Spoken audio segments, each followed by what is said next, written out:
Bu ayəni o hər şeyə şirk deyənlərə deyərsiniz. Və mən yuazzim şəairəllah fəinnəha min təqvəl qulub. Deyir, kim Allahın əlamətlərinə, nişanələrinə hörmət eləsə, təzim eləsə, bu əlamətdir ki, ürəyində təqva var.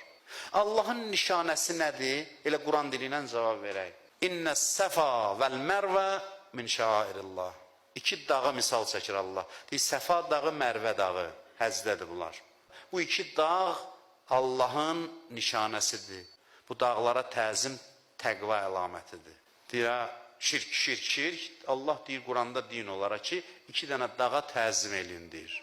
Hardan götürdü? Kim deyir, Allahın nişanələrinə təzim etsə, bu qəlb təqvasının əlamətidir. Bu yandan da deyir, İnnəs səfa vəl mərvə. Deyirsən, ancaq Allaha da təzim. Allah deyir, dağa da təzim eləsən, bu qəlb təqvasının əlamətidir. Yaxşı, dağa təzim nəyə görə lazımdır? Dağ niyə dəyər tapıb? Dağın torpağı ilə o dağın başqa dağların torpağında nə fərq var?